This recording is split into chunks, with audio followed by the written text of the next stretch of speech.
Imagine if a still image and a movie clip got together and made a baby. That baby would be a cinemagraph. A cinemagraph is one part photo and one part moving image.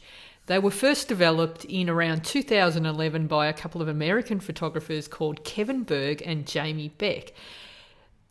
They contain, if you look at cinemagraphs, you can see the best cinemagraphs contain a tiny, subtle motion. So what's intriguing about them is at first glance, the viewer thinks they're looking at a photo, and then they're going to notice the little movement that's going on. And so it's that wow kind of moment, and people just keep looking at them.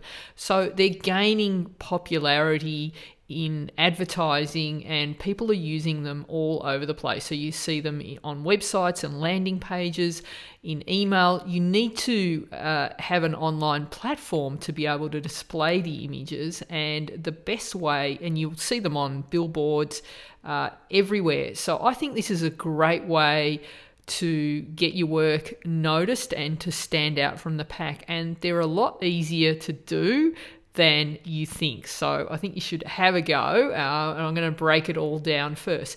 Now, the best way to display your images is as a GIF file. Now, the word GIF, some people pronounce it GIF, but it's actually GIF, and GIF, G-I-F, stands for Graphic Interchange Format. It's just another format like JPEG or PSD. And what you do is when you export it as a GIF, you don't get that little icon in the middle that shows that it's actually a video. It displays as a photograph, which adds to the intrigue. The best camera settings to record a cinemagraph are as follows. You want to make sure that you record your footage in HD or higher. Now, you'll have these options to change the size of your video footage. So you will have options of 720p. Basically, that means the image is 720 pixels in height by 1280 pixels wide. The other option, 1080p. That basically means that your footage will be 1080 pixels high by 1920 pixels wide. And if you've got the 4K option, which I think is the best option for this sort of thing, because you'll get lovely images from it, 4K means that your footage is going to be 3,840 pixels wide by 2,160 pixels high. So that's almost the same size as one of your still images. So you can see where shooting at a higher resolution for the video footage is going to make a big difference to your images. And I think if you can, because you're only shooting, remember, 10 seconds of clips at a time. So you're not going to take up a lot of space on your memory card. You want to shoot at 24 to 30 frames per second. That gives you that cinematic look. You want a frame rate of 60 to 100 frames per second if you want to get that beautiful slow motion look to your images, and you want to set your shutter speed to roughly double your frame rate. That makes it all look better, and make sure you shoot on a sturdy tripod. Now, if you're not sure how to set all this in with your camera, I suggest you follow the RTM protocol, which is read the manual and look it up and work out how you can set your camera's video recording to be as high res as possible. So that's why I want HD or higher. If you've got 4K, then shoot in 4K, because it's going to give you a better looking cinemagraph. And also you want to find out how to change the frame rate in your camera. It's easy to do. You just need to do a little investigation. I'm sure there's a ton of information on the Google for you to find all of that. All right, so here's the raw footage that I took. You can see that I've got the two elements. There's the woman pumping the water tank, and then there's the water actually flowing into the container there. The rest of it is fairly static. So what I'm going to do is freeze the woman pumping the water and continue to allow the water in a loop to be visible. So I'll show you how to do that now. Okay, so I have Photoshop open now, and the first thing I'm going to do is import my 10-second clip. So to do that, I go to File, Open, and find your clip,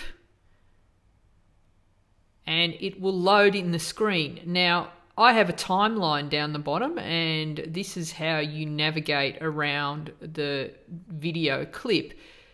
So there's a little scrubber there, and that will allow you to navigate through the clip.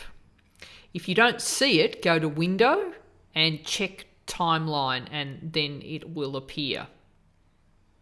All right, and there it is there. So that's your little control panel to control your video. So that's the playhead that allows you to go back and forth, so you can scroll through and find the clip. You've got a little pair of scissors there that will cut the clip, and if you want to zoom in on your timeline, you use this little slider down the bottom, allows you to zoom in on your timeline. Okay, so to edit this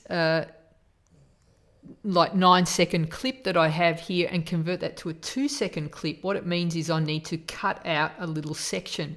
And before I do that, I need to find the right section. Now, to get a good looking seamless cinemagraph, what you want to do is find a section, your 2-second section.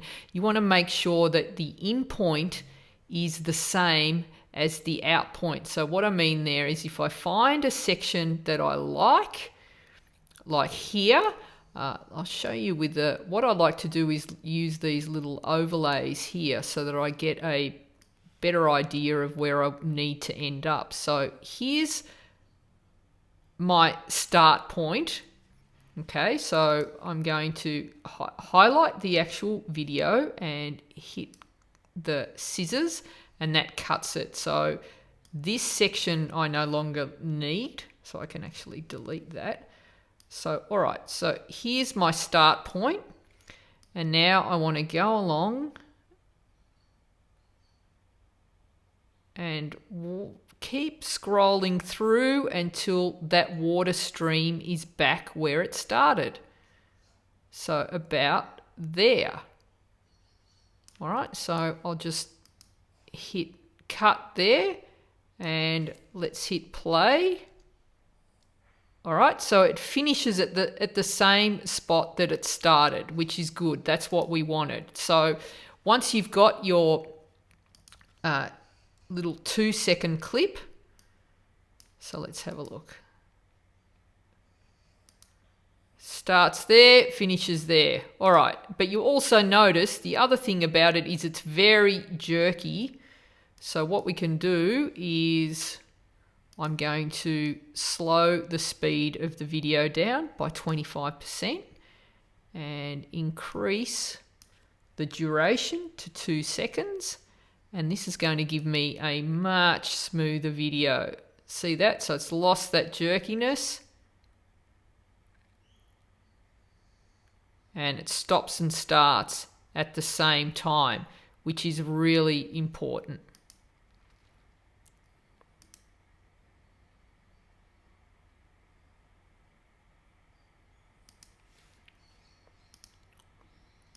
So I've got my 2-second clip selected here, and it loops around nicely. Now, what I want to do is create my freeze frame and then I'll combine the two and create the cinemagraph. So to create the freeze frame, what I want to do is find a good section of motion where it looks like, because I want to freeze this woman and make it look like she's actually in motion. So I just want to find a good spot where she's pushing down. Might bring, say, about there. All right, so I've selected this spot to freeze the motion. So now I want to take a freeze frame of this section of the image. And to do that, what you need to do is, on a Mac, it's Command, Option, Shift, E. And if you're using Windows, it's Command, Option, Command, Alt, Shift, E if you're using Windows. So now what I've created is a new still layer. So if I come and play this,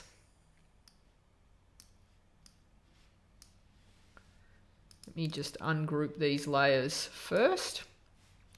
All right, so when I ungroup the layers, it will allow me to move my still image on this timeline, on top of the original image. All right, so now if I press play, all I've got is a freeze frame of the image. Now what I'm going to do is, using a layer mask, is I'm going to cut a hole in this little image here to reveal what's underneath. And so basically,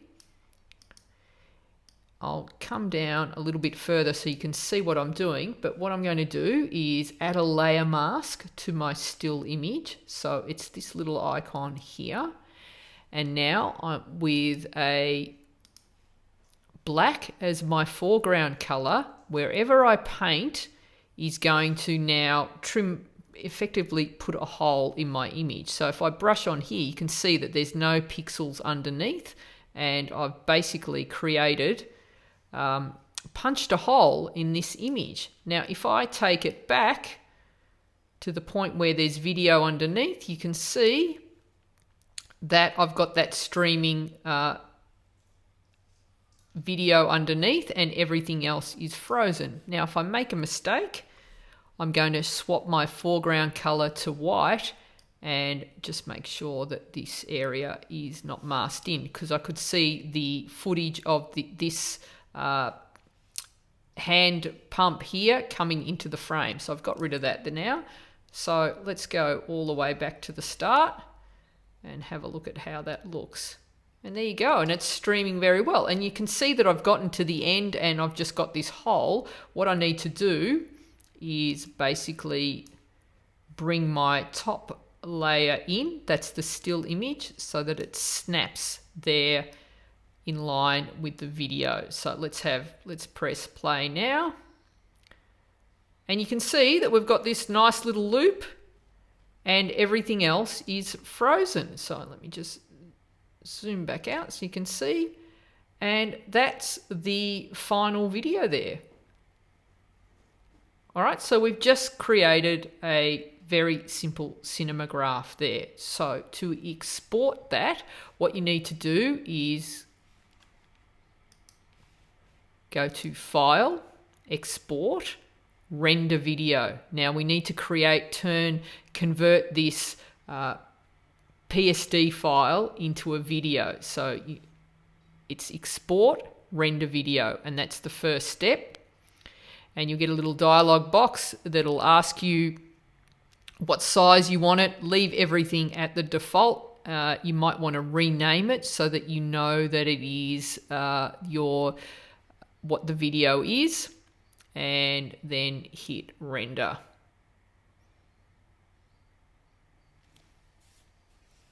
And that takes a few seconds, and now it's in my folder. Next step is to convert the video to a GIF file. And to do that, what you want to do now is I'm going to close all this down.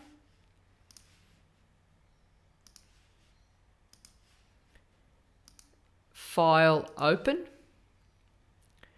And I'm going to find my MP4, which is this one here. Open it up.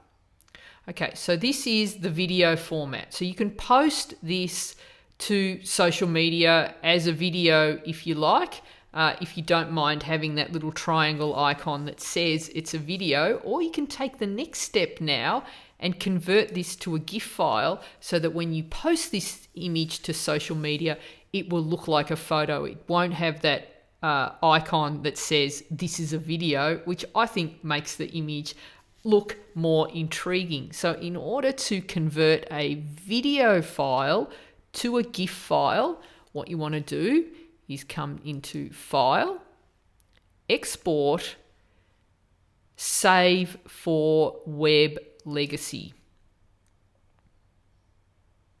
All right, you'll get a little dialog box that comes up.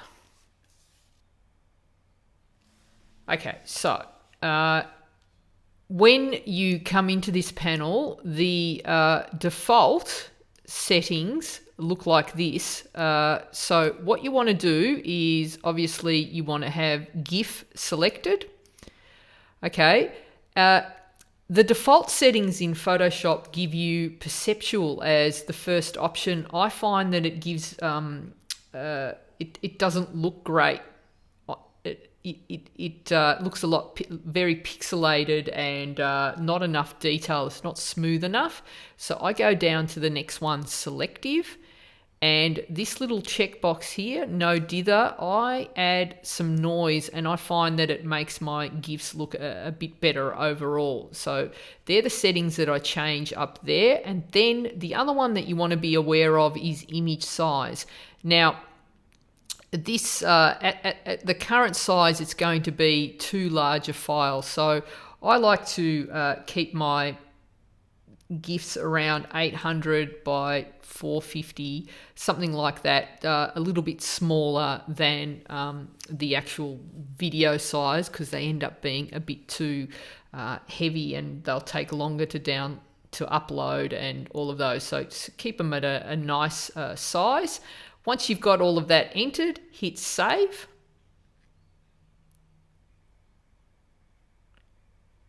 And you'll get a little dialog box that comes up. And then you've got the option to rename that, but it'll come up as a .gif. So you save that to your folder. And there it is. There's my final GIF file. So you can see that it just will continue to loop. It doesn't have that icon there, and it looks great.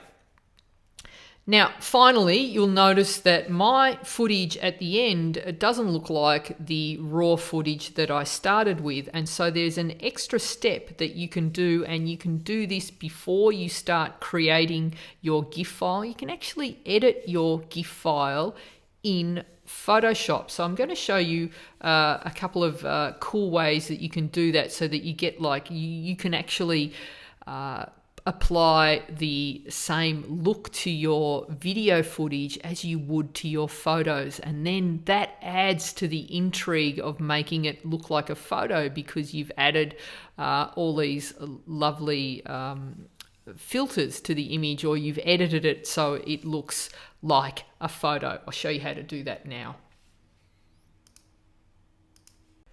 Okay, to edit your video footage in Photoshop, you can, and it's perfect for Cinemagraphs. I don't recommend editing longer clips using Photoshop. You'd want to go to something like Premiere Pro or another professional editing software, because otherwise it'll take forever. But for a couple of second clip, this is fantastic. Now, before I start editing, I want to show you how to mute the noise on a clip. So if I turn this on now, you can see that it's got the background sound. So if I right click on the file and click on the music icon there, I can click mute audio, and now it's silent as well. So I can also use that right click. I can change the speed of my video to get it to a nice slower, and I can also increase the duration to 2 seconds, and I get that nice smooth slow-mo look. And so that's pretty easy there. Now, to edit the video, you can use all the same features as you would when you were editing an image. So I can come down to my adjustment layers and I could adjust the curves if I wanted to. All right, and let's just play that. That applies it to the entire video, which is fantastic. So I can also, if I wanted to convert this to black and white, all right, and then I've got all my video channels that I can play with, and I can play around with the colors there. Again, so I've created a black and white. Now, because they're layer masks, anywhere I brush on the mask is going to reveal the color underneath. So let's say I've converted this entire footage to black and white, but I just want to keep some in color. I can just come in and brush on that area there, and obviously you would do it a lot slower so that you get a better result. But because I've masked that out, now my video footage is black and white and there's a hint of red there.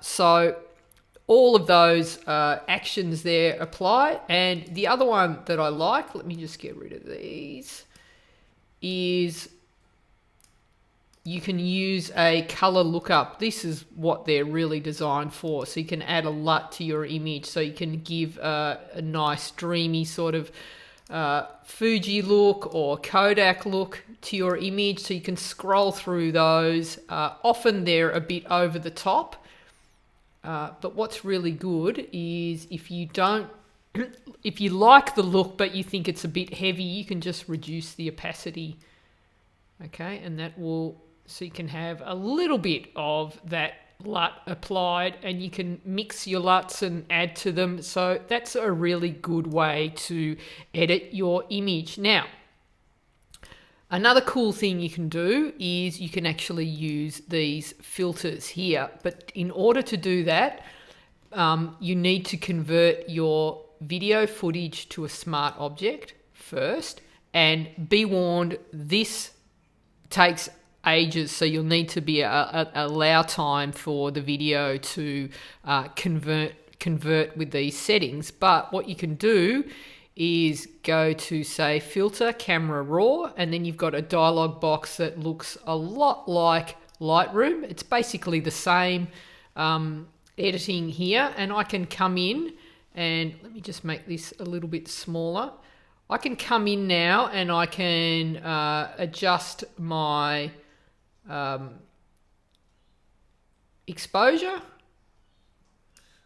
so you can see the little let me just open the dialog box here. You can see I can adjust the exposure, I can change the highlights, shadows, I can add texture if I want, I can add some clarity, all of those things available using this dialog box. And I can also do an auto white balance if I want, all in one thing. Now the kicker is that it takes a long time, because it's then got to apply it to each frame. So let me just completely change this image here.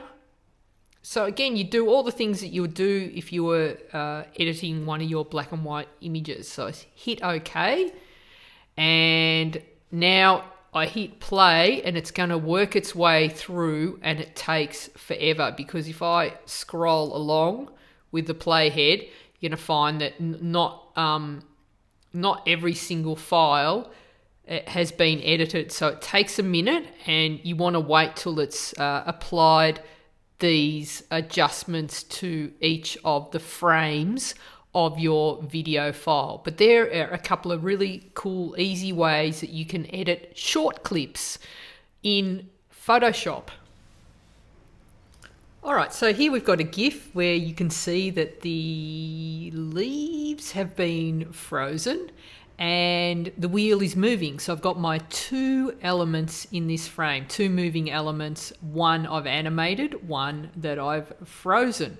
So to do this, what I did is firstly I set up my tripod, framed up my shot of the bike, and focused using autofocus, locked off my focus by turning off the focus. And then what I needed to get was a shot of just the one wheel moving. So you can see there I'm just using my fingers. It wasn't easy, the wheels didn't move very well, but you get the idea. So I've got like this nice little loop of the single element that I want to animate. So that's my animation, and I took like several seconds of that clips because I wanted to get several rotations. And you can see that I'm not even stepping out of the frame because it's only that wheel that I'm concerned about. It's the only element. Then I got my leaves and I was taking still shots at this point. So just throwing in the leaves, taking a still shot, took several of those till I got the right image. Once I was happy with my still image, I then combined. So I've got my still and my movie, combined them and created the GIF. Let's have a look at how that combination looks in Photoshop. So first thing I'm going to do is open my movie file in Photoshop. So this is the file here, and what I want to do is I don't need all of this footage. All I need is a good little clean bit of footage, and I think from memory I kind of got the rotations right at the end. So this little section here looks good. Again, all I'm concerned about is this little area here, so it doesn't really matter that I'm in the frame. So I just want to find a little section where there's a good rotation, so which I think is that little part there. So I'm going to use my trimmer to cut the video, and I'm going to delete this video here, and then I'm going to come in and so I've got a good little rotation there. So I'll clip it again there. Don't need this one, so we'll delete it. And so here I've got my movie. So what I want to do, just so the rotation looks good, is I'm going to slow it down to 25% and make sure that that is a 2-second clip. All right, so let's have a look at that. And we can see it takes a little while. Photoshop is very choppy, so you can see it like it winds itself up and gets up to the full frame. So don't worry if it looks a bit jumpy when you first do it, as long as you've got those good little rotations there. So again, I'm not concerned about this because I'm going to mask that out. I just want that little rotation there. That's looking pretty good. All right, so stop my video. Now on top of this, I'm going to lay my still image. So before I do that, I'm just going to ungroup from layers. So now I've just got my video clip on its own. So now I go to File, Place Embedded, and find my clip. So if you just want to organize yourself, so I've got everything in folders, but if you keep coming back to the same couple of images, a really good little trick to do is to color code them. So just right click on the file and you can give it a color. So if you want to keep all your selections together, that's a good little way to find files. So now I've placed my still image on top. I'm going to move that across, so just commit to that. Move this across here. So now if I move my scrubber, you can see that all I've got is that image on top. And what I want to make sure is that it's aligned. So I'll reduce the opacity of my still image. And if I come in here, you can see that it's not quite. It's actually smaller and not quite the right size. So I'm going to increase the size.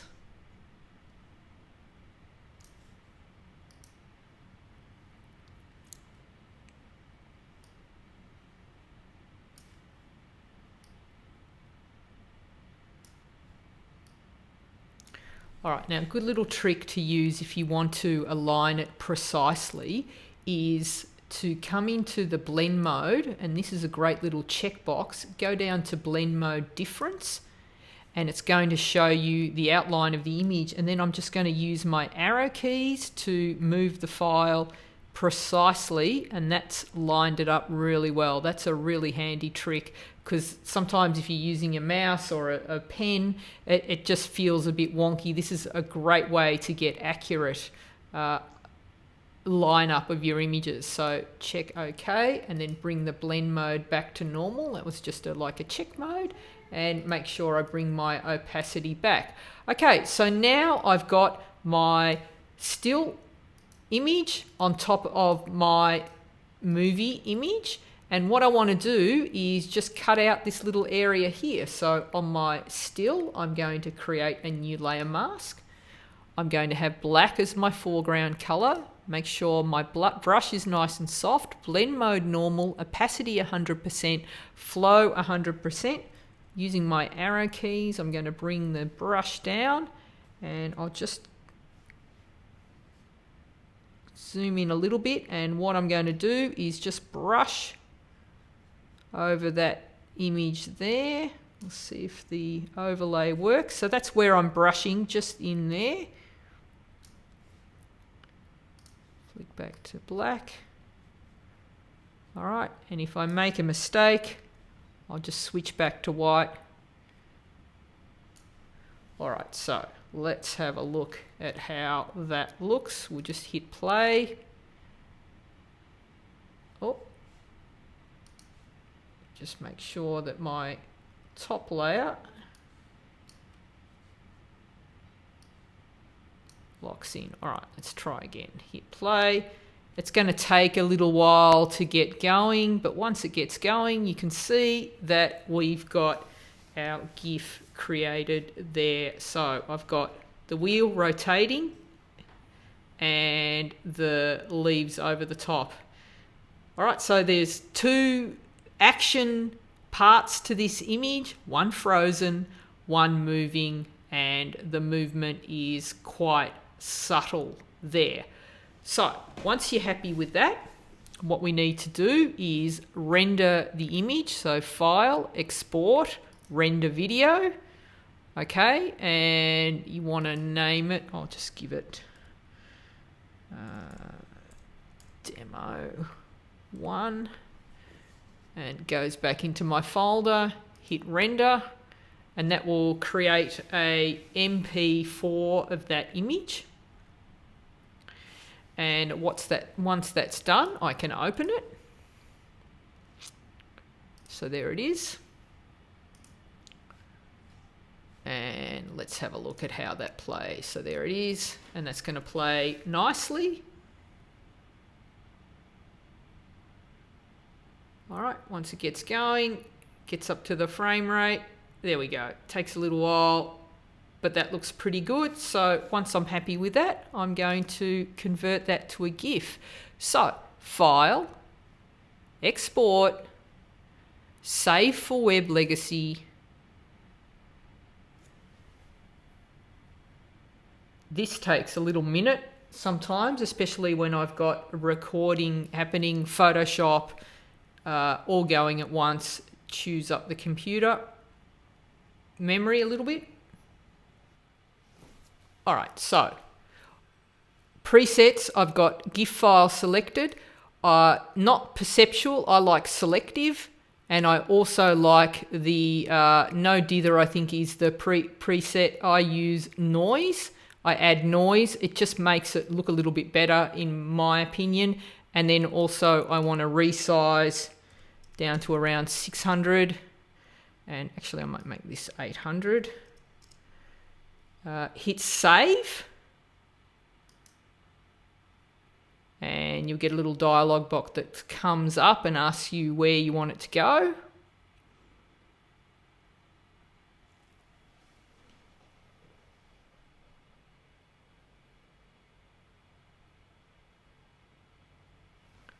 All right, and so we'll call this demo 2 and hit save. All right, and there is our GIF there, finished product.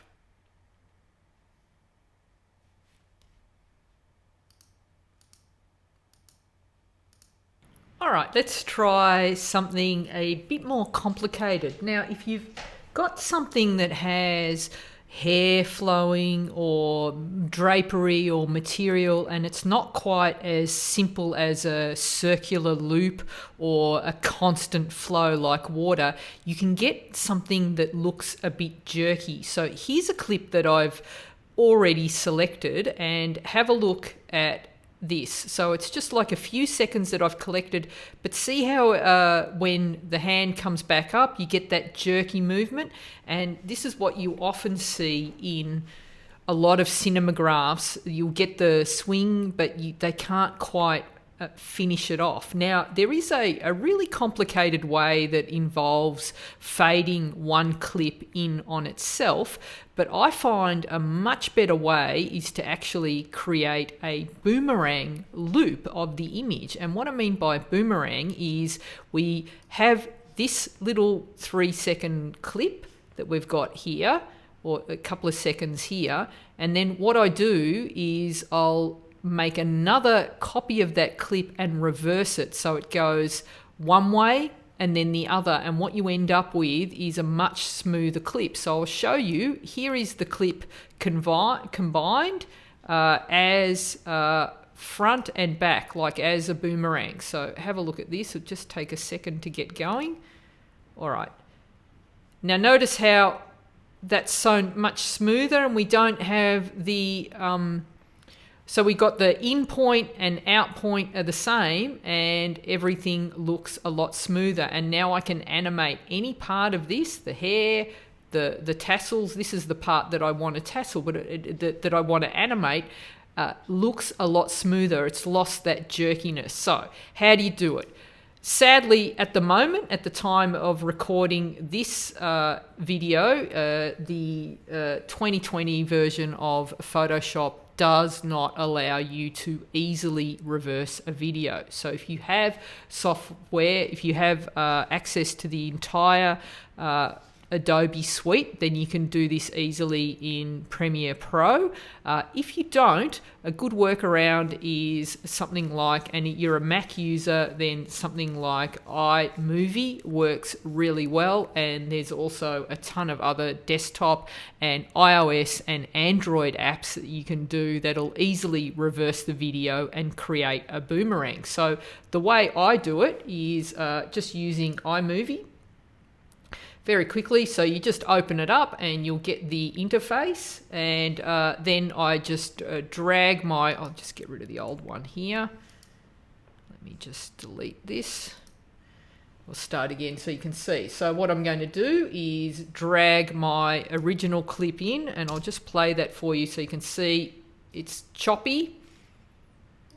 All right, so what I'm going to do now is come into modify and rewind, and at 1 times. So that is now going to create a nice, smooth video clip, which is lovely in transition. And then I can export that. So file, save it to a file, give it a name, and open that up in Photoshop. So let's come back to Photoshop. Here's the image, and you can see how lovely and smooth that is. So that's a combination of the video going the right way with a loop of the video in reverse, and you get a much smoother combination, much easier to now create a smooth cinemagraph out of that.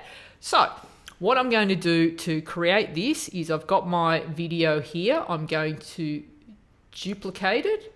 All right, and then Command Option Shift E is going to create a still frame out of that image. So this is now my still frame. I've got that on the top. So let me just show you the timeline here. I'm going to bring my top image in to match up. So now I've got my top image. I don't need this layer copy, so I can get rid of that. So I've got my movie underneath, still image on the bottom. Going to add a layer mask, and I'm just going to come in. Black is my foreground color. I've got a soft brush, blend mode normal, opacity 100%, flow 100%, and I'm just going to come in and brush. So you can see I've got a red overlay, so you can see where I'm brushing. So I'm just cutting a hole through this section here. Nice soft brush. And I'm just coming out a fair bit to allow for the swing of these tassels here, but that's all that I want to move. All right, so I'll take my overlay off. Let's press play and have a look at that. And we've got this lovely little gentle, we don't have the jerkiness, it just flows beautifully. All right, so that's a more advanced version. This works for flowing hair or a flowing dress, so you can have a try of that.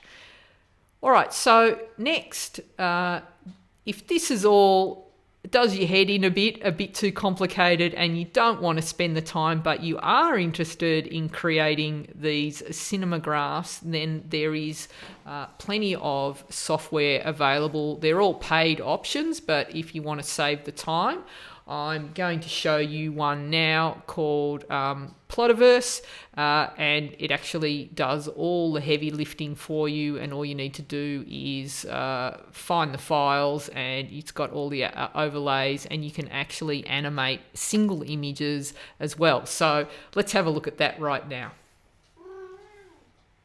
Plottergraph Pro is software that will enable you to animate still images. Now, it's cool.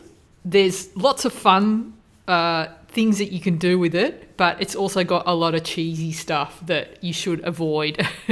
So, like all these softwares that come out, they're kind of targeted to the amateur hobbyist photographer. So, try and avoid some of the cheesier stuff that's in here. But like, what you can do is all sorts of things, but like there's this little FX panel here where you can add animated overlays. Like you could add a movie thing, you can add feathers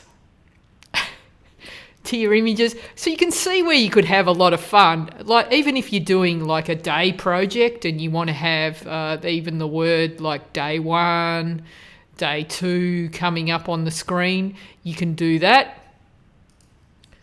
Sometimes it's a bit slow as well. You can also add all sorts of things.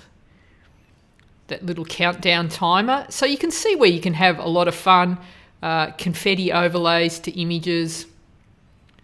That can be very useful. I really like that. So, you know, there's things that I hand choose.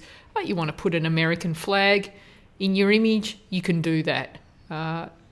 Some of these I think are really cool for senior portraits where you can create animated images. So imagine what your clients will think about those, and that's the sort of stuff that'll get shared a lot.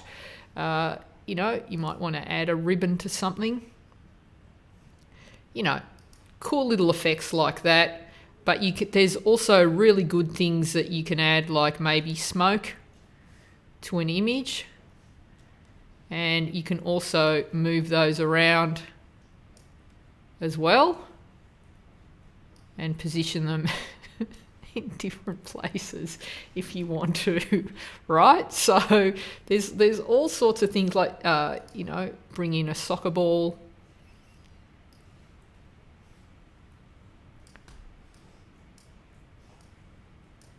You can turn it around, rotate it. So you get the idea, and there is actually, I've limited the amount of videos here. I've actually toned them down, but there's so many more that you can have. What's this one? So we've got feathers,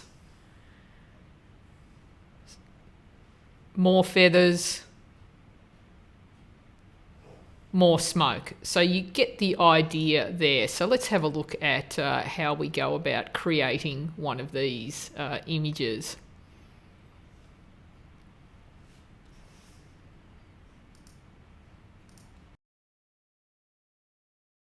All right, so I've got my software open here, and there's a little drop-down menu at the side here, and I'm going to go to Plotterverse.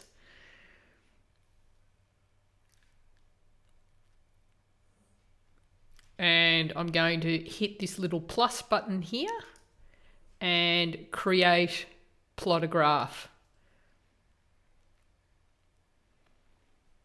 Okay, so you get a little drop down, little dialog box here. I can choose my image, and then I just need to go to where my image is stored, select the image that I want to animate, hit open, and hit create.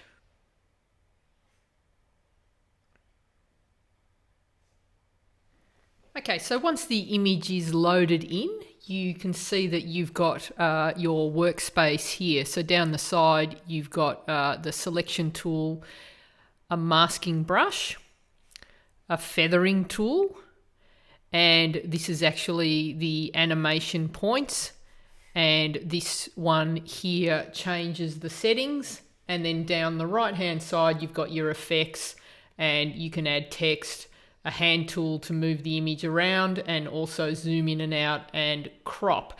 Now, for the sake of doing this image, it's mostly these tools down the side that we need. And the first thing you want to do is tell the software what part of the image you actually want to animate. And so, as I said earlier, you want to find a part of the image that makes sense that it would be moving, and you want to try and find images where you've got a large section of sky or a part of the image that can be easily masked in. And so basically, the first thing that we need to do is we're going to hit this little icon here, the animation points, and it's this first one, animation points, that you want to highlight. And this is where we're telling the software what direction we want to move our image to move in, or the portion of the image to move in. So I've got sky, and I actually experimented with it coming towards me, and it didn't look really good, and it made more sense to have the sky moving across the frame. So all I'm going to do is draw a little arrow in the middle of the section here. And if I hit play, you'll see exactly what's going to happen. The entire image will move, but you'll get an idea of what is actually happening. So it's the sky there that's moving, but now what I need to do is freeze the rest of the image, so it's only this part of the image that's moving. And the way we do that is with a mask, and it's a very similar process to masking an image in Photoshop. So I'm going to hit my brush tool here, and you've got your options. You can add the mask. If you make a mistake, you can erase. You can increase the brush size using this slider here, or you can change the brush size using the arrow tools as well.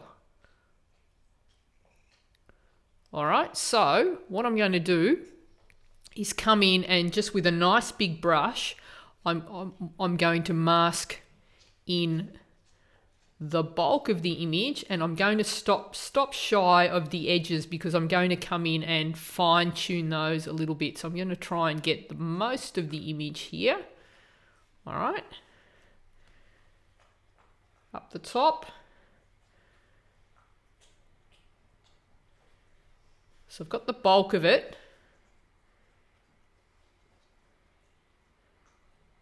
But you can see that there's a lot of edges that I still need to come in and fine tune. And I'll hit play and you'll see that I've managed to freeze a considerable amount of the image, but the top part is still moving. See that? So that's what we're going to address now. So what I want to do is come in and zoom in a little bit closer. And I can just use my mouse to scroll around, and I'm going to come in at the top first, get my brush tool back in, just come in as close as I can to the edge.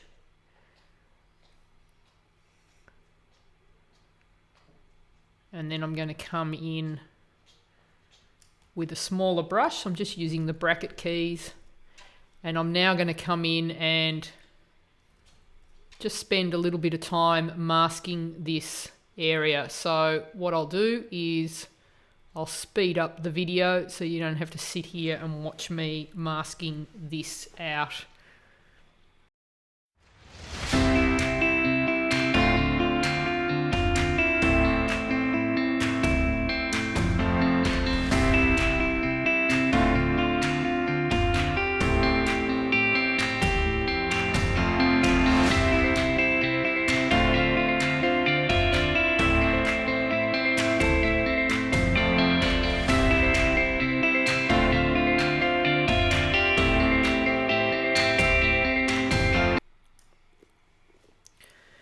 All right, so that's all now been masked in. Let's hit play and have a look at how it's going.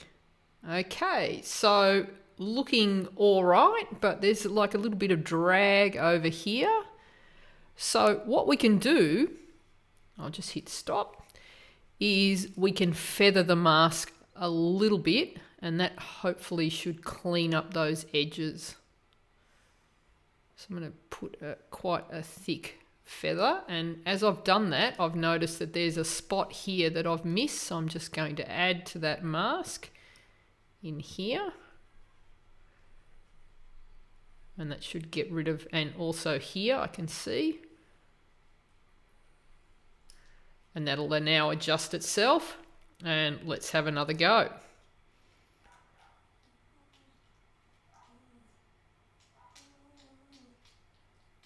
Much better. All right, and so now what I want to do is have a look if that is going too fast or too slow. Let's have a look if we can speed it up a little bit. Hit play. That's probably too much. Let's have a look what happens if I slow it down.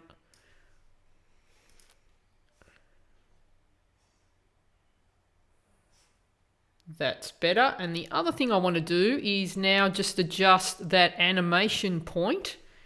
And so there it is there. So what I can do is come to delete points and remove those. And I'm going to add some new ones, and I'm just going to make them a little bit shorter in that frame and see if that helps. And I might just go up a little bit as well. So it's going across and up. I'll just shorten that point. So it's just a matter of a bit of trial and error and playing around, but you'll get the hang of this so quickly. And I think, there you go. I think that looks good. And there it is. And you can see that now that's a continuous loop. It's not stopping. It goes forever. All right, so that's a nice little animation that you can do with a single image. Here's a couple of others that I did using the same software, so you can actually get overlays. Got birds flying in the background. You can go nuts. You'll get addicted, I promise. There's so much going on. Or here's another one of Paris. So there's lots of fun things to do, and you can actually download a 30-day trial for free and just have a play around and see if you like it and see if it's something that you can use in your workflow.